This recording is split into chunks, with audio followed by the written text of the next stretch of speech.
Hey everybody, welcome to another episode of the Security Maven with McLean Keffler. Thanks for joining in today. We're sponsored by West Tennessee Consulting. Glad to have them be a part of our show. Really wanted to start with a overview of alternative email clients today.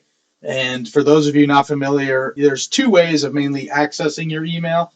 For those of you who have mobile devices, you're probably used to downloading an app and using your phone to log into Gmail or Outlook.office.com.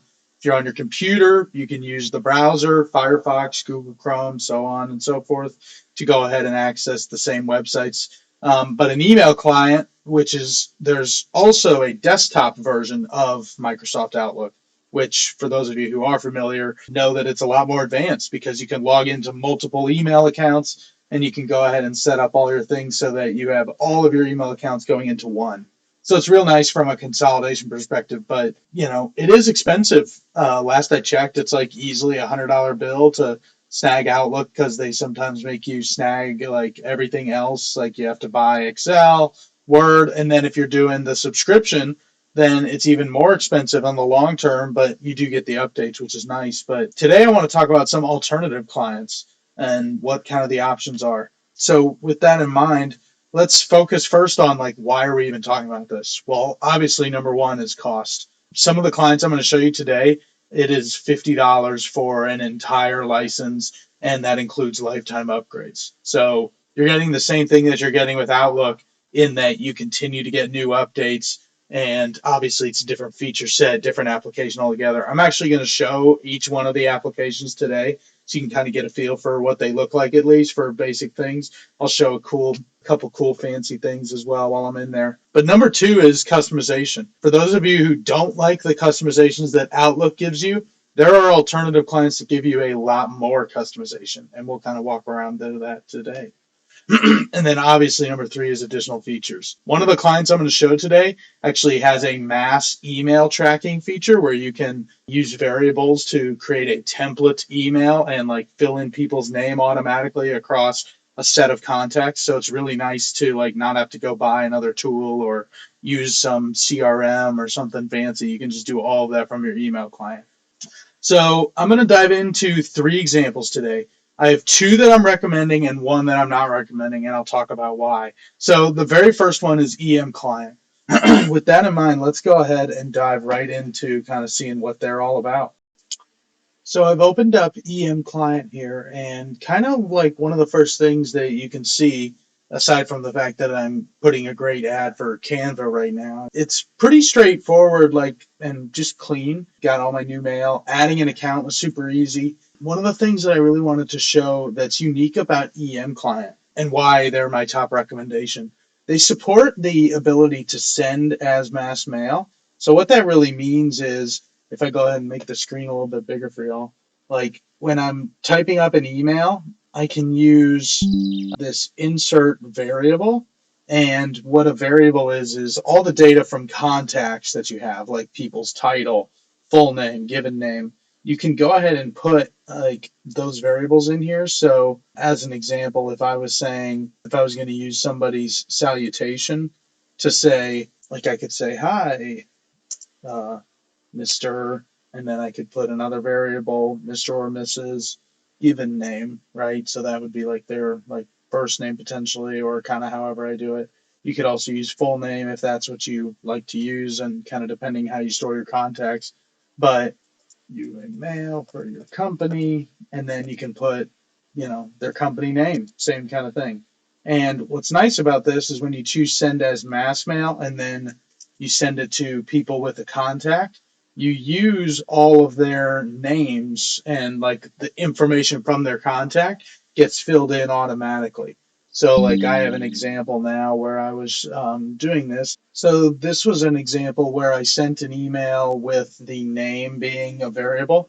So, all I had to do was type up this email as hi, full name, and then I clicked send as mass mail, and it sent it and it filled in that name with the one that you saw in the contact. Like in this case, I was sending it to mkkeffler@gmail.com, and then if you look in my actual contact information, I have that stored as Darren Keffler. And so Really easy way. I haven't seen this in many other email clients, so it's pretty nice. And usually you have to buy another tool for this. So for that reason, EM Client was on the top of my list of recommendations. They also support Windows and Mac. All of the recommendations we make do, but wanted to make sure to call that out. And then on top of that, from a privacy perspective, you can disable email tracking, and they do support Zoom and team meeting integrations so that you can have all your online meetings. And then I have links in the chat and in our article online for that. So next up is Thunderbird. So my next recommendation is Thunderbird. All of these recommendations I'm making support like any type of email, but Thunderbird's nice because it's a really minimalistic view. And so what I mean by that is they have been open source for a long time. They're actually owned by Mozilla, kind of interesting tidbit for you. The UI can feel a little bit dated if you're not, sometimes it's actually the old stuff works better. And I think Thunderbird's a good example of that. So let's go ahead and dive right into Thunderbird. So I've gone ahead and set up Thunderbird here on my Windows computer. Like I said earlier, all our recommendations support Windows, Mac, so on and so forth. Really easy, clean UI. Like it's, just simple to be able to do things like tagging, view your calendar, here's your contacts, here's your calendar, and kind of that tab style. So this is what I mean by the older UI. Like some people don't like this. I myself am a fan, but there's also some good integrations, and they have a really healthy add-on marketplace. And what I mean by that is browsing on their website. Like there's so many things that they have out here. They do have some pretty good integrations with online meetings. So like Teams and things like that, I believe is all out here. Like here's your Teams appointment, plug in, and a whole bunch of other options. So it's pretty nice from that perspective. And then, like I said, it's just a really clean UI here. And sending emails great and easy. Not quite as fancy as EM Client where you can do mass mail, but you do have the option to send encrypted mail and all those kind of things that you look for, and then nice formatting. So that's kind of just a brief overview on Thunderbird. And next up is my final alternative email client that I'm reviewing, which is the one I am not recommending, Mailbird. So my third and final alternative email client that I'm reviewing today is Mailbird, and this is the one I am not recommending, and here's why. When you get on their website, they talk about a lot of great things and all this stuff. It's all just talk. Let me dive right in and show y'all. So y'all, this is Mailbird, and when I first started it, I actually bought the hype off of their website. They've gotten 4.5 stars on over 1,400 reviews, and many users trust us and all this stuff. And honestly, I just didn't have a great experience. Like when I first downloaded it, I got logged on. I was asking to set up all these integrations like Slack or ChatGPT or Grammarly. I set up Slack and ChatGPT and then it didn't work. Like I couldn't get logged in. I'm just on a Windows machine. I'm not doing anything fancy. So from a user experience standpoint, that was not great. But then when you add on top of this, like when you go to their marketplace online, you can't really find any augmentation for being able to use Zoom, being able to use Teams, all those things. There's nothing really super fancy here. Like they have some of the basic stuff that Thunderbird, EM Client, other clients even have. So they didn't impress me from that perspective. Like if they were able to really deliver on ChatGPT and Slack integrations all in your email client, I might be like, whoa, that's a different game. But they didn't impress me there.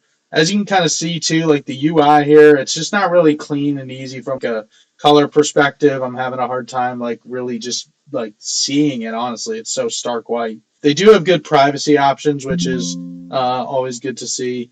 And we have more details on this in the online article, but everything was just too clunky, didn't have a good user experience, and so that's why I'm ultimately not recommending Mailbird. So I did have one thing that I missed when I was kind of going through the clients, and I wanted to make sure to add it on to the end here for everybody. Licensing for these clients. So Thunderbird is the only one that's like completely free. You can get all the features. They have add-ons that do cost extra, but you don't necessarily need them. So that's why I'm saying it is free for all intents and purposes.